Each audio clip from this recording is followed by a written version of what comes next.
Halo guys, kembali lagi di channel kami, The Siddhartha. Hari ini saya mau membahas seperti apa yang saya sudah sampaikan di video sebelumnya, yaitu 5 merek jam tangan yang tidak tergolong luxury brand ya, yang mungkin saya beli gitu. Jadi kalau kita mau membeli jam tangan itu ya memang harusnya nggak boleh lihat merek ya, yang penting kita suka modelnya. Tapi nggak tahu kenapa yang namanya merek atau brand itu, baik itu brand luxury maupun non luxury, itu setiap orang punya preference-nya masing-masing atau punya interest-nya gitu. Jadi kadang-kadang kayak kita mau beli mobil atau mau beli motor gitu ya, kadang kita suka ya udahlah yang penting merek ini, yang penting merek itu gitu, baru kita pilih modelnya. Sebenarnya dalam jam tangan pun buat saya pribadi ya, kalau saya cenderung ada ke arah situnya juga gitu. Saya nggak tahu kalau teman-teman bagaimana, apakah harus lihat mereknya dulu nggak. Jadi bukan harus mahal ya, tapi merek ini lebih ke ada brand image dan kepercayaan dari ketahanannya, modelnya, dan lain-lain. Nah, jadi inilah 5 merek non-luxury, mungkin yang nanti yang keempat, kelima tergolong sedikit luxury, non-luxury gitu. Karena saya kesulitan untuk menemukan merek yang saya paksakan suka gitu ya di merek non-luxury ini. Jadi mohon maaf kalau seandainya merek keempat dan kelima yang saya sebutkan ini tergolong ada luxury-nya juga gitu. Langsung aja saya mulai. Yang pertama itu adalah merek Casio, G-Shock ya. Nah, saya pernah membahas di video-video sebelumnya, yaitu salah satu G-Shock yang sampai hari ini saya suka teman-teman, yaitu adalah G-Shock ini nih, MTG, tipe MTG B1000XB. Saya pernah membahas ya, jadi jamnya kurang lebih seperti ini. Cuman dulu waktu pas beli ini itu lagi tren-trennya jam tangan yang besar sih. Sekarang udah nggak terlalu tren ya. Cuman masih tetap suka karena walaupun G-Shock termasuk jam yang diameternya cukup besar, ketika ini dipakai ini tergolong yang nggak terlalu besar lah teman-teman. Besar tapi nggak sebesar yang lain gitu. Terus yang saya suka dari sini ini adalah dia terbuat dari karbon ya bezelnya. Dulu pernah berpikir bahwa kepingin punya jam dari karbon gitu si bezelnya. Terus kepingin juga punya jam yang strapnya dari karet gitu. Ini seperti resin dan karet ya, kurang lebih begitu. Nah, G-Shock sekarang MTG udah ngeluarin yang baru juga ya, yaitu seri MTG B2000 BD strip 1A4. Nanti saya tampilin di sini ya teman-teman. Jadi saya akan tampilin gambarnya itu nanti di sini. Bagus sih teman-teman kalau ngelihat seri-seri G-Shock itu ya. Jadi kadang-kadang susah ngomong juga ya. G-Shock itu sering ngeluarin model baru yang tempting gitu. Modelnya tuh bagus. Nah, cuman kalau buat saya makin kesini makin mengenal lebih dalam lagi tentang dunia horologi, G-Shock itu cenderung ke arah jam besar. Jadi makin kesini saya juga udah nggak terlalu merhatiin G-Shock lah gitu. Tapi ketika dia misalnya ngeluarin model yang bagus, selalu tempting untuk memilikinya. Berikutnya teman-teman, yaitu adalah merek dari Amerika ya, Hamilton. Salah satu jam Hamilton yang saya suka adalah tipe ini teman-teman, H704-555-33. Diameternya 38 mm. Saya terus terang belum terlalu mendalami tentang Hamilton, tapi yang pasti Hamilton ini kalau dilihat itu seperti jam soldier ya. Terus yang saya suka itu yang kayak pilot watch gitu. Nah, kebetulan ini ada fungsi date. Beberapa kali saya lihat di Hamilton itu nggak ada fungsi date, yang ini ada fungsi date. Nah, sebenarnya salah satu yang oke dari Hamilton itu dia bisa ganti strapnya itu bisa dari kulit, bisa dari rubber, atau bisa dari NATO. Jadi kulitnya bisa diganti-ganti gitu, si braceletnya maksudnya, strapnya. Terus terang belum mendalami juga tentang Hamilton, tapi ketika saya sebelum membuat video ini saya review, saya mikir sama diri saya sendiri, kalau seandainya suatu saat mau ambil non luxury watch gitu ya, kira-kira apa sih? Nah, ini salah satunya yang masuk ke dalam bucket list gitu. Oke. Berikutnya yang ketiga. Yang ketiga itu adalah tiada lain dan tiada bukan merek Seiko ya. Ini Seiko ini udah salah satu merek yang sudah cukup apa ya buat saya ya, jadi melekat gitu. Karena dari kecil udah tahu ya jam dinding orang tua dulu mereknya Seiko, dan suka dengan modelnya sih. Ini saya pernah bahas juga tentang Seiko Quartz chronograph ya. Ini udah lama, dan walaupun merek tipe quartz gitu, Seiko tipe quartz, dan walaupun ini diameternya besar, tapi suka gitu. Dulu kalau misalnya ngambil gitu atau membeli sesuatu jam tangan itu nggak pernah melihat diameternya gitu. Sekarang lebih melihat, dan salah satu favorit saya yang menjadi daily beater ya atau sehari-hari itu adalah ini SPB 143 J1 ya. Ini diameter 40,5, review lengkapnya ada di video-video saya sebelumnya. Jadi kalau saya lihat di berita, harusnya di Januari 2021 Seiko pun akan mengeluarkan salah satu remake ya, yaitu adalah King Seiko. Nanti saya kasih lihat di sini gambarnya seperti apa. Ini salah satu dress watch ya, kayaknya bentuknya dress watch gitu, dari kulit, dialnya putih. Ini tempting sekali teman-teman, tapi kalau ngelihat harganya ini limited edition kan ya,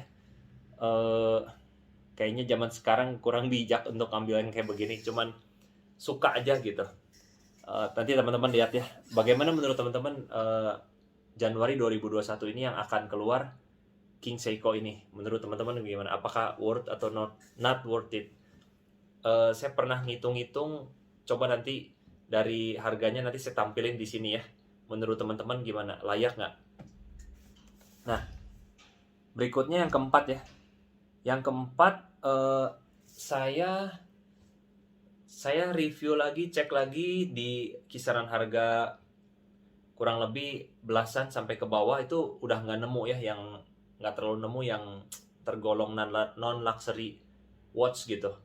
Jadi saya masuk ke level Longines. Bacanya apa sih teman-teman yang tahu? Longines, Longines atau apa gitu. Nah, Longines ini saya ingat dulu kalau misalnya sempat ke luar negeri ya, di negara-negara Asia misalnya seperti Hong Kong, Singapura gitu, terutama Hong Kong sih, itu banyak merek Longines gitu, dengan artis-artis Hong Kong dan China itu menjadi brand ambasadornya gitu ya. Nah, dulu saya nggak tahu bahwa itu merek dari Switzerland ya. Ternyata ini kan jam tangan buatan Swiss, dan yang bukan sangat-sangat mahal gitu. Ini suka sih teman-teman.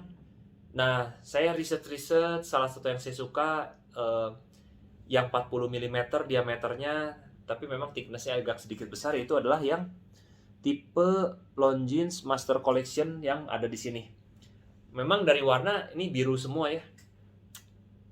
Ya ini kan baru saya sharingin bahwa ya ini suka gitu. Kalau nanti praknya misalnya ada budgetnya, terus di depan mata udah dicobain dan lain-lain, belum tentu diambil juga sih gitu. Tapi kalau seandainya disuruh pilih ya dari antara Longines, ini yang salah satu yang saya suka.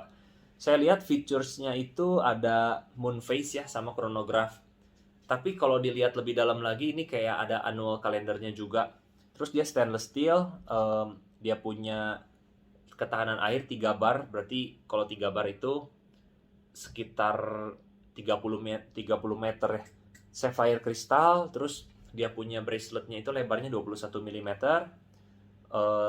Bukan bracelet, leather strapnya ya. Terus dia punya power reserve 54 jam power reserve.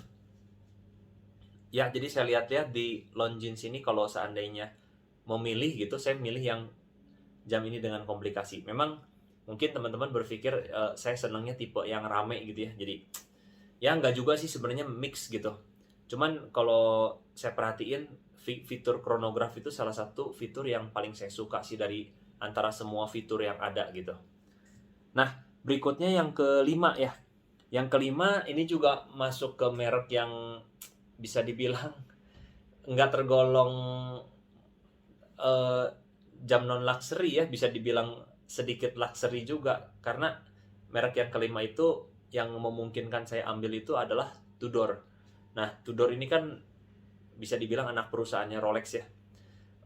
Saya cukup apa ya, cukup interest dengan tahun 2020 Tudor itu kan mengeluarkan Black Bay 58 yang 39 mm steel ya. Cuman yang saya suka itu bukan yang warna biru semuanya, tapi yang saya suka malah yang black dial.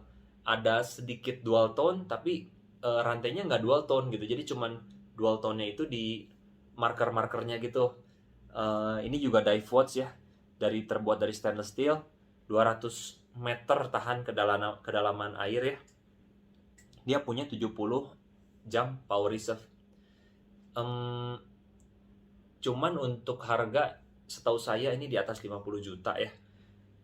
Rasanya saya lebih baik pakai Seiko aja teman-teman. Ini Seiko Dive Watch, bentuknya nggak kalah sama Tudor ya. Bentuknya nggak kalah.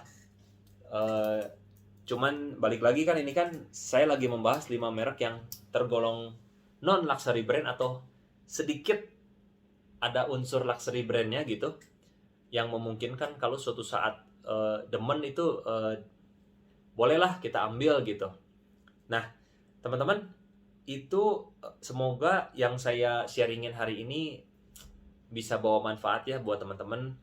Dan apa yang saya bahas di 5 brand ini bukan berarti yang lainnya jelek, bukan. Balik lagi kan, ini kan review secara pribadi ya, secara personal. Teman-teman mungkin punya interest sendiri dari 5 brand yang let's say harganya nggak nyampe 100 deh. Anggap di bawah 60 kali ya, kurang lebih gitu, di bawah 60. Terus yang teman-teman suka apa sih, teman-teman mau sharing boleh. Kalau buat saya sih 5 merek ini. Nah, yang cukup menarik, nanti di next video saya pengen bahas 5 lagi tentang brand di luar dari brand favorit. Yang video sebelum ini kan kita bahas brand favorit ya. Kalau brand impian, brand favorit. Kalau yang sekarang bahas brand yang non luxury brand yang mungkin dibeli. Nanti saya mau bahas ada yang termasuk 5 luxury, tergolong luxury, kayaknya luxury sih, di luar dari favorit, di luar juga dari yang harganya di bawah 60 ini gitu. Nah, yang contoh misalnya gini, di luar dari jam-jam kayak Rolex, kayak Audemars Piguet gitu, kayak Patek Philippe, di luar dari itu brand-brand yang saya suka tapi belum tentu dibeli sih, karena kalaupun beli itu mikir yang brand impian dulu gitu. Jadi apa ya disebutnya ya? Disebutnya apa ya teman-teman? Brand favorit, suka modelnya, suka brandnya, tapi belum tentu beli. Nanti saya kasih judulnya ya di video berikutnya. Yang pasti harganya juga itu termasuk yang luxury. Seru sih teman-teman, karena dari kalau kita seperti mobil ya, pengen punya segala merek kan kayaknya kurang baik lah gitu ya. Bukan kurang baik sih, kayak buat apa sih gitu punya banyak-banyak, termasuk juga jam tangan sih. Maksudnya buat apa sih kita punya banyak-banyak. Saya hanya suka modelnya, menghargai movementnya, komplikasinya, dan bagaimana sih kekuatan si brandnya gitu. Nah nanti saya pengen bahas. Jadi kalau seandainya bermimpi gitu ya, seandainya boleh milih 5 nih di luar brand-brand yang impian, nah itu brand apa aja sih yang akan dipilih gitu. Misalnya dipilih secara gratis ke toko. Ini mah contoh doang. Nanti saya akan bahas teman-teman di video berikutnya beserta model-model jam tangannya. Sampai jumpa di next video guys.